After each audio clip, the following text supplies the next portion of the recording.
Sauti ya Tumaini, Noti ya Tumaini, episodi ya 4. Je, wewe ni sehemu ya Harmony ya Mungu? Karibu tena katika Sauti ya Tumaini, mahali ambapo muziki hukutana na Injili. Leo ningependa tuanze kwa picha moja. Hebu fikiria orchestra kubwa. Orchestra ni waimbaji wale wanapiga vyombo. Kuna violini pale, kuna cello, kuna flute, kuna trumpet, kuna percussion haya. Kila chombo kina sauti yake, lakini hakuna kinachojaribu kuiga kingine. Na ndio maana orchestra huwa inakuwa nzuri.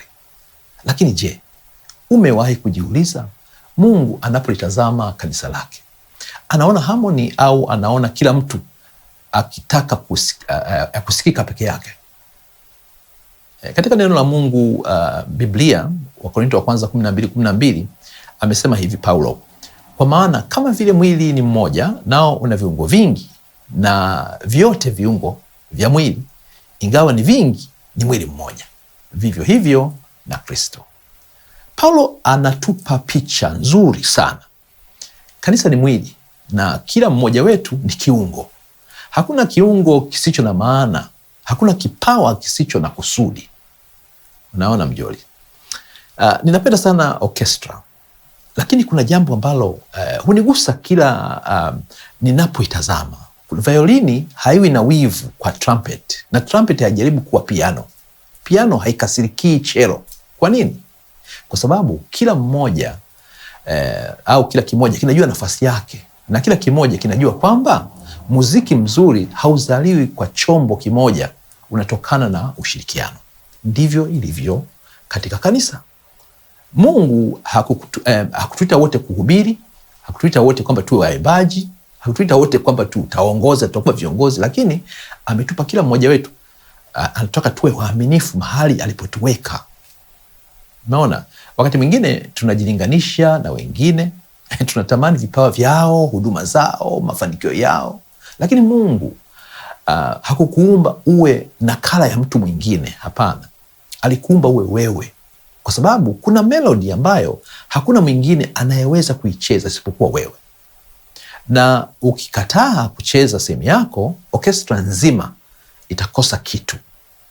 Sasa mjoli, hili limenigusa sana. Katika orchestra kuna wakati violini inanyamaza, sio kwa sababu imekosea, bali kwa vile wakati huo fluti anatakiwa asikike, na baada ya muda ndipo violini tena anarudi. Hakuna anayelalamika, kwa sababu wote wanajua wanamchezea mtunzi mmoja. Sasa je, kama kanisa lingeishi hivyo, lingekuwa na amani kwa kiasi gani? Imagine.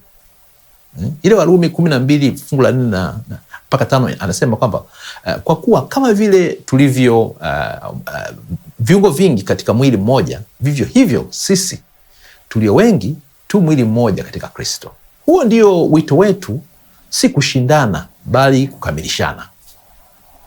Leo ningependa kuuliza swali: je, unajaribu kuwa mtu mwingine au unamruhusu Mungu akutumie kama alivyokuumba?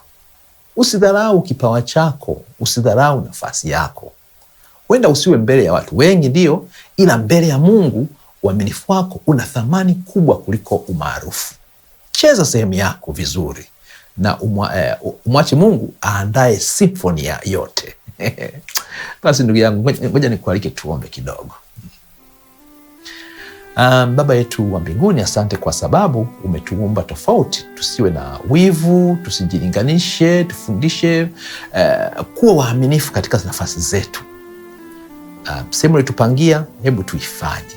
Fanya kanisa lako liwe harmony inayomtukuza Kristo. Ni katika jina la Yesu tunaomba, amen. Asante kwa kuungana nami katika hii Noti ya Tumaini episodi ya 4. Kama ujumbe huu umekubariki, mshirikishe na mwingine. Huenda leo kuna mtu anahitaji kujua kwamba Mungu bado ana nafasi yake ndani ya huo mpango wake mzima.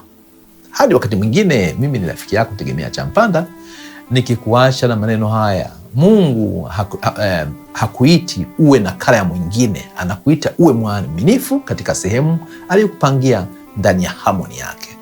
Na usisahau, muziki huanza kwa noti, huduma huanza kwa magoti. Ubarikiwe sana hadi makala ijayo.